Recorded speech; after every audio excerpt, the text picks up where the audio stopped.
Hello there and welcome. In this video I'm going to talk about my long-awaited ARUESHALAE build. My Angel run was actually the first time I ever picked Aru, as my other runs I usually tended to leave the ranged role for either Lan or Wendwag, and I did end up enjoying her. She can certainly be quite useful with all of her abilities, especially Ranger's Bond and Favorite Enemy. Now Aru comes at the earliest at level 8, with most of the good ranged feats already picked, such as Point Blank, Precise Shot, Rapid Shot, Deadly Aim, Many Shot, Clustered Shots, basically everything you need ranged wise really, besides a few ones.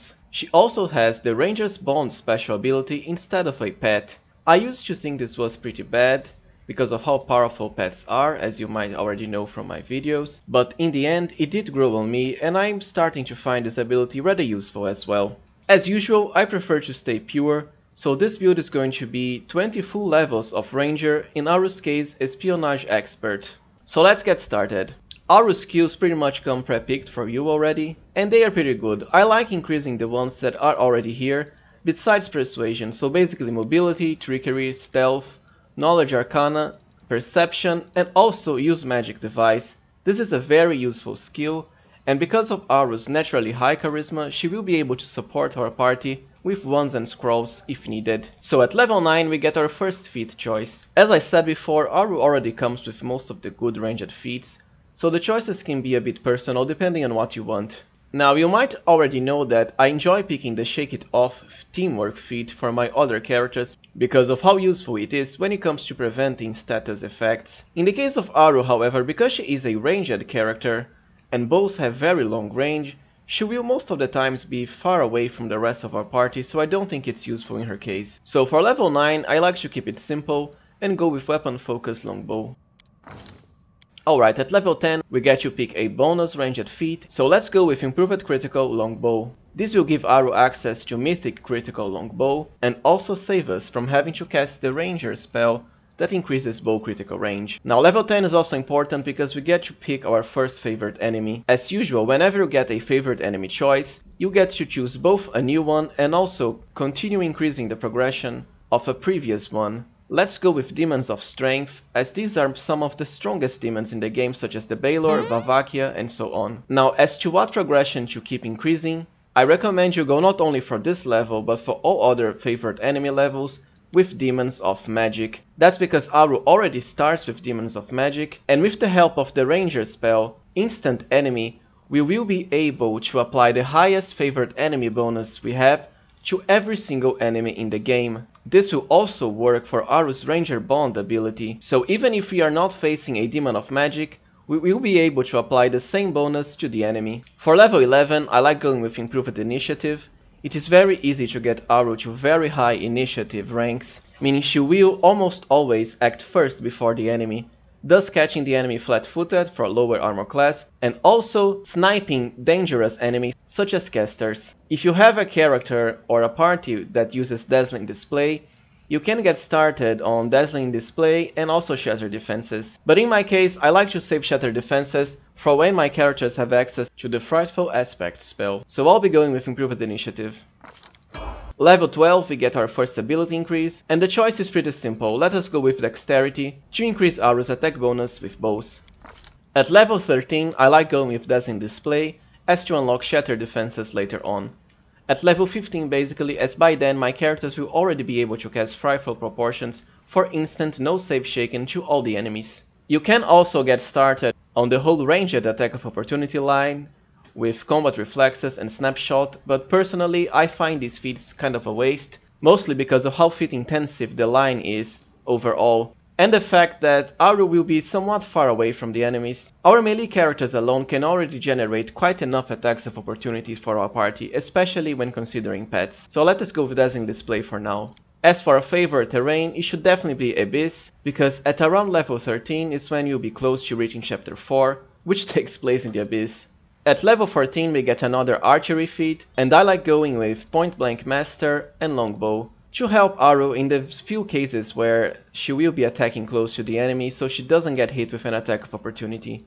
You can also go with Improved Precise Shot, but I find this feat somewhat useless, because it only lets you ignore the chance granted by less than total concealment. Total concealment in this case is equal to 50%, and most of the dangerous enemies in the game have total concealment, so this feat is not going to help against them.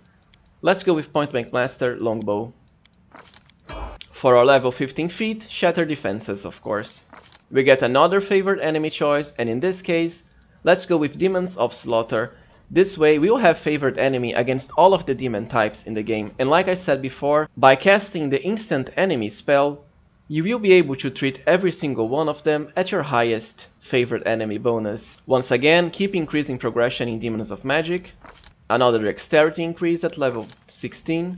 Honestly, your level 17 and 19 picks can be anything really. I'll be going with Snapshot and later Combat Reflexes. But like I said before, it's not really a necessity, you can go with whatever you want. At level 18 we get another ranged bonus feat. I'll be going with Toughness, but like I said before, you can go with anything really. The other feats are somewhat situational. Toughness at least is always going to be helpful, because, well, who doesn't like having more hit points? Alright, now level 19, I'll be going with Combat Reflexes. At last we are at level 20, in this case let us go with Strength, to make the value an even number for a +1 bonus. As for our last favorite enemy pick, I like going with Outsiders, for all of the enemies that aren't demons. Although depending on the enemies that we face in the upcoming DLCs, this might change. And of course, increase Demons of Magic once again. So that was it. Alright, now let us talk about Aru's Mythic Progression. Overall, it's going to be very similar to my dual-wielding throwing axes, Wendwag, as Aru is also a ranged character. As always, for Mythic rank 1, you should definitely go for Cleaving Shot. Now for Mythic rank 2, I like going with Deadly Aim Mythic, as Aru will pretty much always have Deadly Aim on, so this feat is going to be very helpful. For Mythic rank 3, go with Distracting Shots to reduce enemy armor class against melee attacks to help our other party members.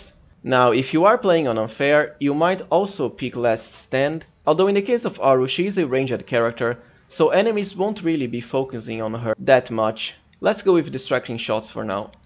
Now at Mythic rank 4 we get another feat, and let's go with Rapid Shot Mythic, as this is going to increase our AB for all our attacks.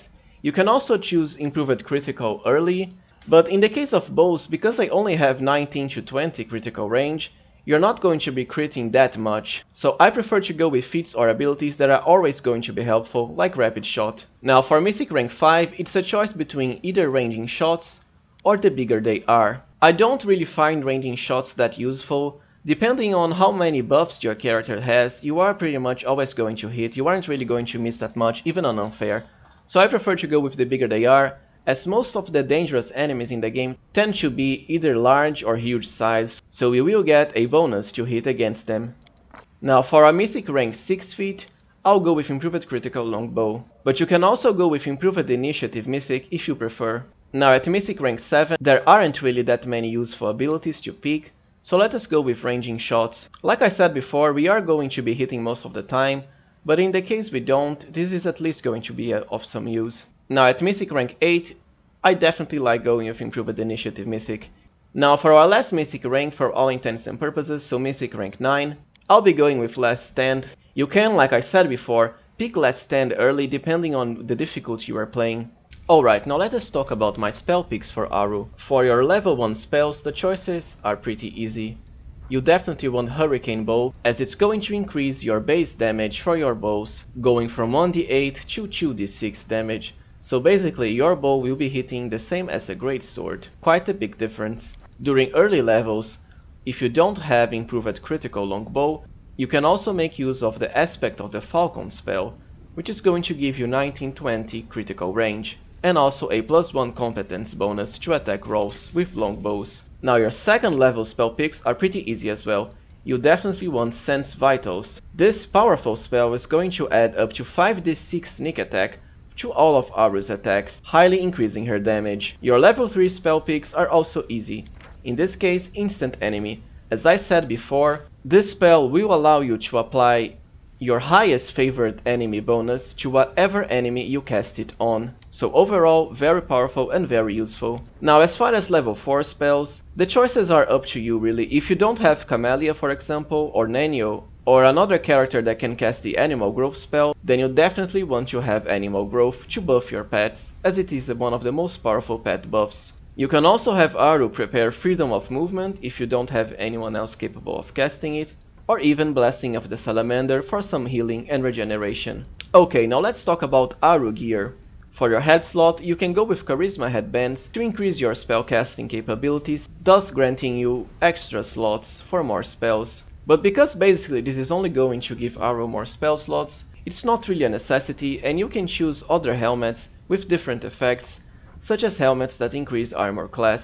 Now as far as amulet slots, I like going with the Amulet of Quick Draw. This not only gives Aru a +4 bonus to initiative, it also gives her a +2 insight bonus on damage and attack rolls with ranged weapons against large and bigger enemies. And like I said before, many of the enemies in the game are of rather large size. For armor, I like going with the Web Strider Crusade Relic armor, as it offers a very unique and very rare +2 morale bonus to dexterity, thus increasing Aru's attack bonus. Your belt choice is easy as well. You definitely want belts that have both strength and dexterity bonuses. Now for your gloves, I like going with the big game gloves. Because Aru is a ranger, she has access to the Query ability that is empowered by those gloves and even gets instant Query, which is now cast as a free action. So basically she can use it without spending an action, quite powerful, but it only comes late game. With these gloves, your Query will also give the enemy a no save -2 penalty to armor class and even sicken them for 3 rounds. Sicken, for example, will reduce enemy saving throws and attack rolls by a -2.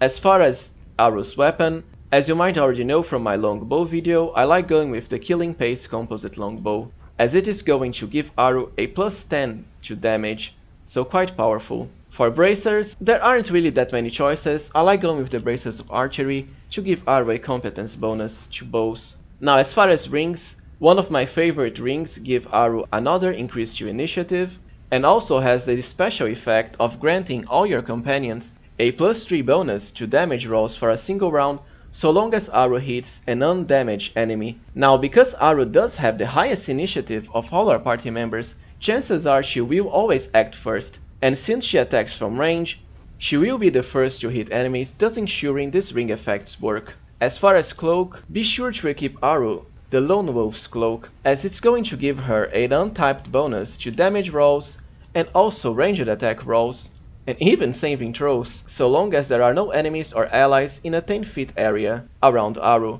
10 feet is actually pretty small in the game, and because Aru will attack from range, chances are this cloak will always be effective. Last but not least, we have the goggle slot. In this case, go with the goggles of Malocchio, or Malocchio, I don't know really. So basically, whenever Aru confirms a critical hit with any bow, the enemy will become disoriented, thus suffering a no save -4 penalty to basically initiative and attack rolls. Here is an example of how Aru will perform during the mid game.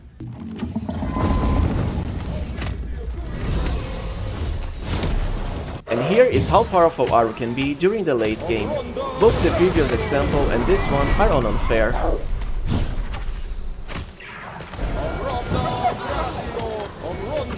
Alright, so this was it. I hope you've enjoyed this video on how to build Aru. She is certainly quite a strong character and very effective. Please remember to support the channel if you can. Thank you for watching and see you next time, friends.